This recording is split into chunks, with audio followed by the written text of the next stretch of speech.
of state and government, distinguished guests, ladies and gentlemen, it is a privilege to gather here in Addis Ababa, a city that has often been the stage of Africa's unity, and that today reminds us of the strength of our collective purpose.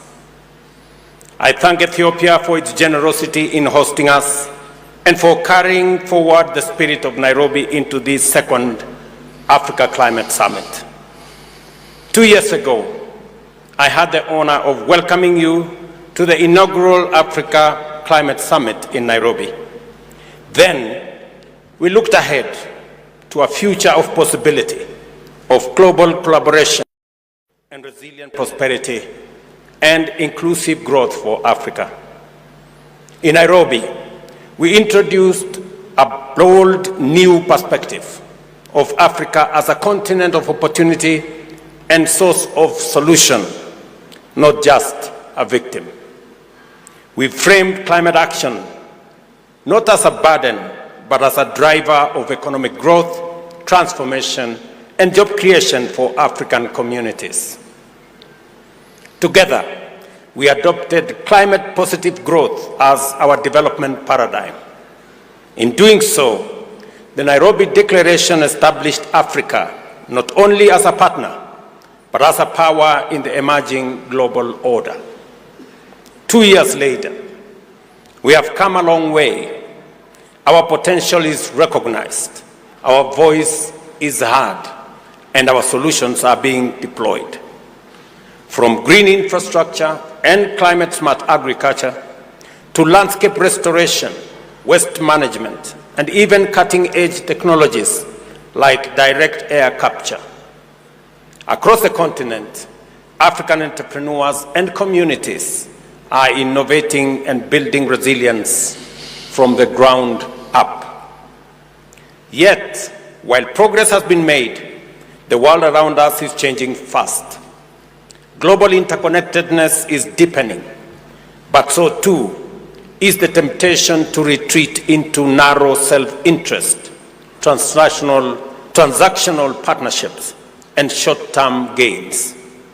Too often, commitments are broken and international solidarity is dismissed as weakness, precisely when the scale of climate crisis demands enhanced cooperation, not less.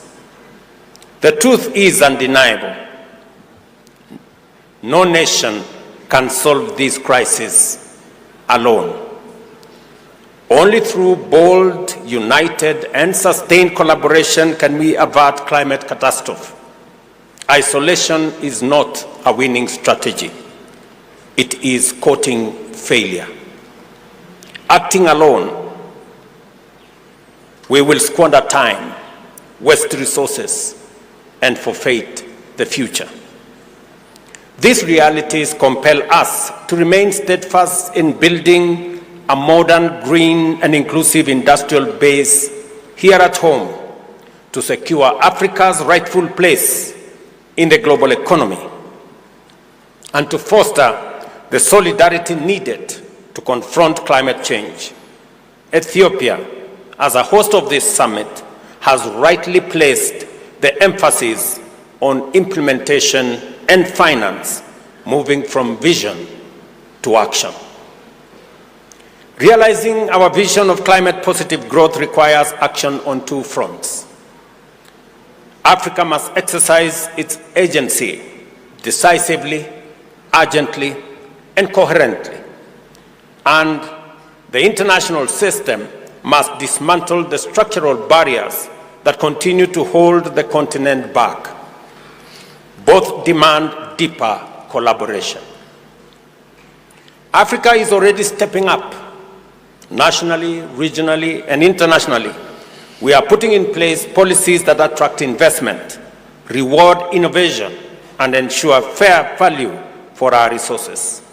Increasingly, we present a united African voice in global discussions.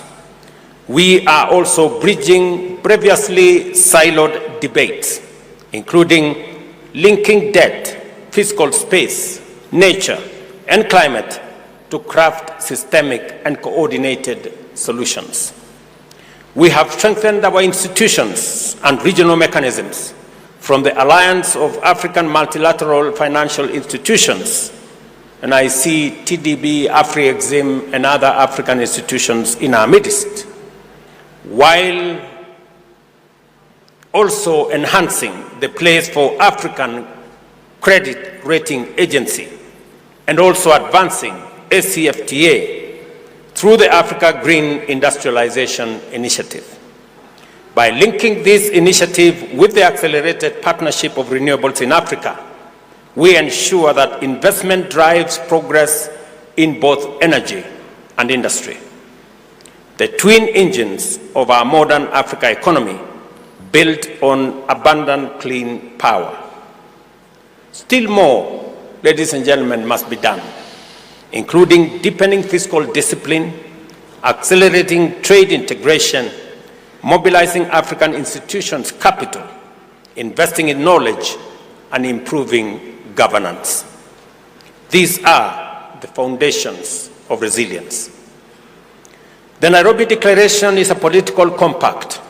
Africa must lead in advancing this agenda, while international players have the responsibility and the self-interest to support it. Success will depend on both sides. Africa delivering at home, and the global system opening space where Africa's climate, business, and development goals converge. This requires lowering the cost of capital through reforms at the global financial institutions, expanding concessional flows, mobilizing private investments at scale, integrating climate into lending, and tackling currency and debt risks. It means reforming trade and subsidy regimes and opening global markets to Africa's value-added goods and solutions, from climate-smart agriculture and green industrial products to carbon credits. Yet today, climate action risks being sidelined as national security and short-term interests drive transactional approaches to trade and investment. Development assistance is shrinking. While this strengthens our resolve to design, finance, and drive our own future, it also reflects a world where too many assume that for some to win, others must lose.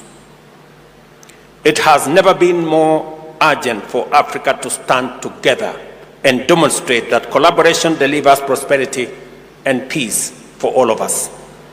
Our economies, our weather systems, and our very survival are interconnected.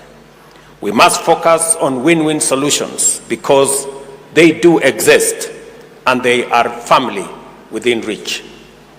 That is why we are here to celebrate our achievements since the first Africa Climate Summit in Nairobi, confront challenges with unity, hold ourselves accountable, and inspire one another to greater action. We captured that spirit in the report we released today. We called it, and I quote, Africa's Journey of Climate Action and Partnership, to reflect that our climate summits are not events, but part of a journey towards a climate-safe future, a destination that is certain, but only if we journey together. There are copies of this summation available in this summit. This journey, ladies and gentlemen, also includes our global partners, who must be held accountable not only to us, but to the future of humanity. From this Addis Ababa, home of humanity, our ancestors ventured into the world. Today, from this same home, let us offer transformative solutions to preserve the human family.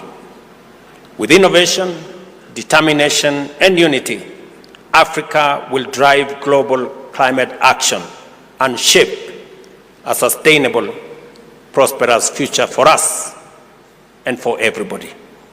I thank you for your attention. Thank you, Your Excellency, for your strong advocacy and commitment to climate action.